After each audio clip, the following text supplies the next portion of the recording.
Hello students, welcome to all. बच्चों, आज पढ़ने वाले हैं हमारे सिलेबस में थर्ड चैप्टर है टू स्टोरीज अबाउट फ्लाइंग। जो ये चैप्टर है इसमें दो कहानियां हैं। एक कहानी है हिज फर्स्ट फ्लाइट और सेकंड कहानी है ब्लैक एरोप्लेन। दोनों कहानियों की दोनों स्टोरीज की राइटर अलग अलग है। जो हिज फर्स्ट फ्लाइट है उसके राइटर है लियम ऑफ फ्लैटी और जो ब्लैक एरोप्लेन है उसके है फ्रेडरिक फॉरेस्टर। ठीक है बच्चों, अब हम पहले जो चैप्टर होगा वो होगा हिज फर्स्ट फ्लाइट। इसको पढ़ने से पहले चैप्टर में जैसे स्टार्ट करने से पहले वहाँ पे दिया हुआ है बिफोर यू रीड, पढ़ने से पहले इसको देख लेते हैं। Since the earliest time human have dreamed of conquering the sky, here are two stories about flying. Since the earliest time, बहुत पहले समय की बात है, जब ह्यूमन इंसान ने have dream to conquering the sky, जब इंसान ने आसमान को आकाश को जीतने की सोची। और उस आकाश को जीतने के लिए जो भी इंसान ने प्रयास किया, तो फ्लाइंग के बारे में यहाँ पर दो स्टोरीज है। जो फर्स्ट है वो है एक यंग सीगल की। Is a afraid to fly, जो उड़ने से डरता है। सीगल एक बर्ड है, समुद्री पक्षी है seagull. How does he conquer his fear, और वो अपने डर को कैसे जीत लेता है। जो सेकंड स्टोरी है वो एक पायलट की कहानी है जो कि एक तूफानी बादलों में खो जाता है। डज ही अराइव सेफ, क्या वो वापस सुरक्षित आ जाता है, और जब वो सुरक्षित आता है तो उसकी हेल्प कौन करता है। ठीक है, अब हमारा जो फर्स्ट चैप्टर है हिज फर्स्ट फ्लाइट, ये हमारा स्टार्ट हो जाता है। इसको हम देखेंगे। The young seagull was alone on his ledge. Ledge होता है किनारा, एक चट्टान का छोटा सा किनारा। कि जो यंग सीगल था, अभी छोटा ही था, वह बिल्कुल अपनी चट्टान पर अकेला था। His two brother and sister had already flown away, उसके दो भाई बहन पहले से ही उड़ चुके थे। Already flown away, day before, एक दिन पहले। He had been afraid to fly with them, और वो उनके साथ उड़ने से डर रहा था। मतलब जो यंग सीगल था, इसके भाई बहन और थे, उसके सिस्टर और उसके ब्रदर्स। ठीक है, वो पहले ही उड़ चुके थे और वो उनके साथ उड़ने से डर रहा था। Somehow when he had taken a little run forward to brink of the ledge and attack to flap his wings become afraid, फिर भी somehow, जैसे तैसे करके, when he had taken a little run, मतलब दौड़ने के लिए थोड़ा सा उड़ने के लिए थोड़ा सा दौड़ते ना, तो उसने थोड़ा सा प्रयास किया, आगे बढ़ा। To brink of the ledge, ledge होती है चट्टान। ठीक है, चट्टान के पास उसने थोड़ा सा दौड़ने का प्रयास किया है। एंड अटेम्प्ट टू फ्लैप, अपने पंखों को फड़फड़ाया। ही बिकम अफ्रेड, लेकिन वो डर गया। ही बिकम अफ्रेड, वो डर गया। The great expanse of sea stretch down beneath, great expanse, बहुत ही बड़ा जो समुद्र था, एक्सपेंस विस्तार में, स्ट्रेच डाउन बीनीथ, उसके नीचे बड़ा समुद्र दूर दूर तक फैला हुआ था। And it was such a long way down, miles down, और ये इतना लंबा था कई मीलों दूर तक। He felt certain that his wings would never support him, वह इस बात को मान चुका था कि जो उसके विंग्स हैं, जो उसके पंख हैं, वह उसका सपोर्ट नहीं करेंगे। So he bent his head, इसलिए उसने अपनी गर्दन को नीचे झुकाया। And ran away back to the little hole under the ledge where he slept at night, वह वापस चला गया। लिटिल होल, उस होल में वापस चला गया। अंडर द लेज, चट्टान के नीचे। वेयर, कहाँ पर। ही स्लेप्ट एट नाइट, जहाँ पर वो रात को सोया था।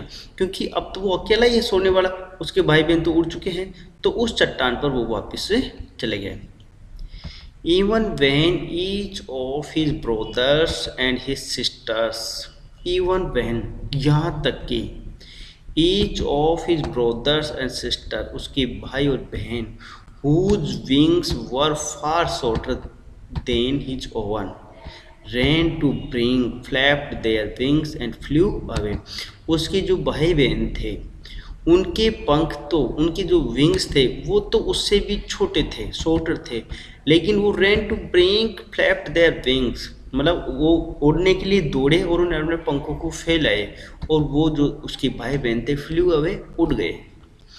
ही failed to muster a courage to take that, वह अपना करेज था वो खो चुका था। To take that plunge which appeared to him so desperate, तो क्या होता है, उसने क्या अपने साहस को बिल्कुल खो दिया था। प्लंग होता है छलांग लगाना।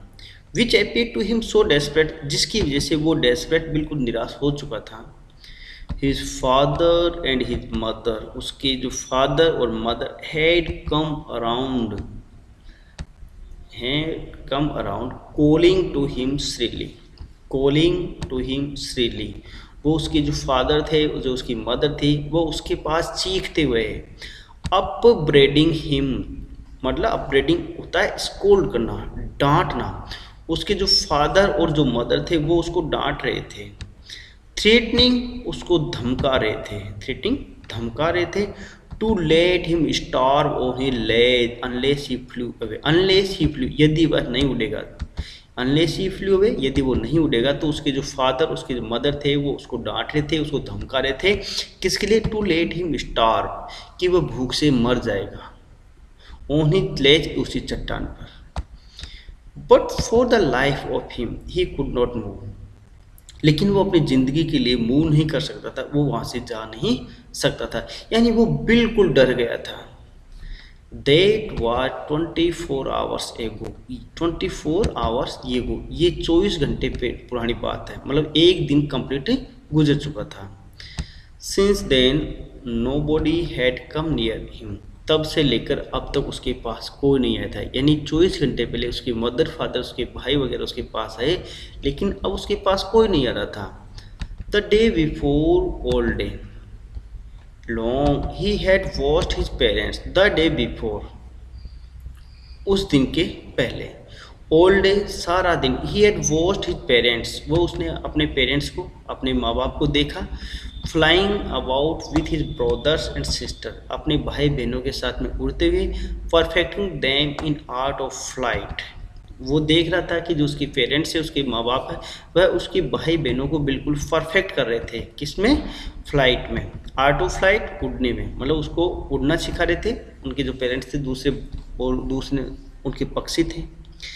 Teaching them how to skim the waves, वो उनको सिखा रहे थे कि हाउ टू स्कीम का मीनिंग ये देखो, move lightly use to above surface, मतलब लहरों के साथ में कैसे उड़ना है, छलांग, लहरों में कैसे डाइव मारना है। And how to dive for fish, मतलब एक मछली पकड़ने के लिए लहरों के अंदर से कैसे डाइव मारना है। He had in fact seen his older brother catch his first herring and devour it. वह वास्तव में seen his older brothers, वह अपने देख रहा था अपने भाइयों को, catch his first herring. herring होती है एक समुद्री मछली, मतलब समुद्री मछली पकड़ते हुए देख रहा था, and devour it, और इसको निगलते हुए भी देख रहा था। Standing on rock while his parents circled around raising a proud cackle.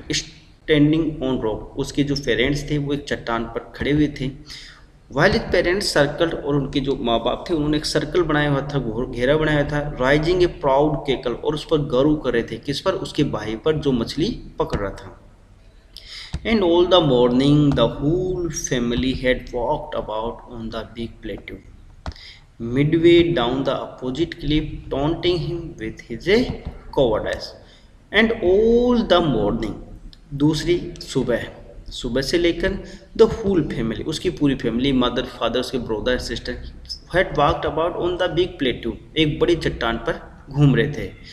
उस and down the opposite cliff taunting him, और उसके ऊपर टॉन्ट मार रहे थे। विथ हिज कावर्डाइस, उसकी कायरता के लिए, जो कायरता थी कि वो उड़ नहीं पा रहा था, इसकी वजह से उसके पेरेंट्स, उसके ब्रदर सिस्टर उसको टॉन्टे मार रहे थे। The sun was now ascending the sky, blazing on his legs that faced to south. जो सूर्य था वो आकाश में चढ़ने लगा था, यानी अब दिन बढ़ने लगा था। Blazing on his legs, blazing होता है चमकना, blazing on his legs, किनारों से चमकने लगा था, यानी धूप खिलने लगी थी। दैट फेस द साउथ, जो साउथ में चमक जा रही थी। He felt the heat because he had not eaten since the previous nightfall. He felt the heat. उसने गर्मी महसूस की। किसने? उस सीगल ने। जो सीगल जो बर्ड था उसने गर्मी फील की क्योंकि he had not eaten since the previous nightfall. क्योंकि उसने प्रीवियस नाइटफॉल पिछली रात से कुछ भी नहीं खाया था, यानी वो सीगल भूखा ही था। He stepped slowly out to the brink of the ledge. उस चट्टान के किनारे। स्टेप स्लोली, अपने कदम बढ़ाए। स्टेप कदम बढ़ाए and standing on one leg, और चट्टान पर जाकर एक टांग पे खड़ा हो गया। With the other leg hidden under his wings, और जो दूसरी टांग थी, दूसरा पैर था, उसको उसने अपने पंखों में छिपा लिया। ही क्लोज वन आई, उसने अपनी एक आंख भी बंद कर ली। ये मतलब एक तरीके से बहाना बना रहा है। एक टांग पर खड़ा हो गया और उसने क्या किया, एक टांग को अपने पंखों में छुपा ली। ही क्लोज वन आई, एक आंख को बंद कर ली। देन द अदर, और तब दूसरी आंख, मतलब उसने दोनों आंखें बंद कर ली। यहाँ पे आप देख सकते हैं ये सीगल और उसकी फैमिली है, और एक सीगल, एक पक्षी वो यहाँ पर चट्टान पर बैठा हुआ है। देखो नेक्स्ट होता है then the other and pretending to be asleep. वो ऐसा बहाना बना रहा था कि जैसे वो सो रहा हो, मतलब उसको जैसे नींद आने वाली है। Still they took no notice for him, अभी भी वो, कौन? दे, उसके पेरेंट्स और ब्रदर सिस्टर उस पर कोई ध्यान नहीं दे रहे थे। नोटिस ऑफ हिम, कोई ध्यान नहीं देता। ही सा हिज टू ब्रदर्स, उसने अपने दोनों भाइयों को देखा। And his sister lying on the plateau dodging with their heads, उसने अपने दोनों भाइयों और बहनों को प्लेट्यू पठार पर ऊँगते हुए देखा। With their head sunk into their next, जिन्होंने अपनी गर्दन को, देयर नेक्स, अपनी गर्दन को, अपने सिर को बिल्कुल नीचे झुका लिया था। His father was preening the feathers, जो उसका फादर था वह अपने पंखों को संवार रहा था। फीदर्स होते हैं पंख, और प्रिनिंग होता है संवारना। उसके जो फादर थे वो उसके पंखों को संवार रहा था। ऑन हिज वाइट बैक, अपनी सफ़ेद गर्दन पर। Only his mother was looking at him, केवल उसकी माँ उसकी तरफ देख रही थी। She was standing on a little high hump on the plateau, वह एक ऊंचे पठार पर स्टैंडिंग खड़ी थी वहाँ पर। हर वाइट ब्रेस्ट थ्रस्ट फॉरवर्ड, और उसकी वाइट ब्रेस्ट थी, ब्रेस्ट होता सीना, वो सामने से दिखाई दे रहा था। यानी सामने वाली चट्टान पर उसके पेरेंट्स थे और सामने वाले पर दूसरी तरफ वो खुद सीगल था। नाउ एंड अगेन, दोबारा। She tore at a piece of fish, वह जो उसकी मदर थी वह एक मछली के टुकड़े को टोर काट रही थी। दैट ले एट हर फीट, जो उसके पैरों में था। And then scrape each side of her beak, तब वह अपनी चोंच को नुकीली कर रही थी। ऑन द रॉक, चट्टान से, मतलब उसकी जो मदर थी वह फिश के टुकड़े को बार बार इधर उधर कर रही थी, टोर फाड़ रही थी और अपनी चोंच को चट्टान से नुकीली कर रही थी। The site of the food, और जो भोजन का जो ये साइट था, जो दृश्य था, फूड मेडन्ड बना दिया हिम, उसको पागल बना दिया। भोजन के इस दृश्य ने उसे पागल बना दिया क्योंकि वो बिल्कुल भूखा था। How he love to tear food that way, वह कितना प्रेम करता था फूड को इस तरह से टीयर करना, तोड़ना। स्क्रैम्पिंग हिज बैक, अपनी चोंच को नुकीली करता था। Now and again to beat it, और उनको बार बार बीट करता, नुकीली करता था।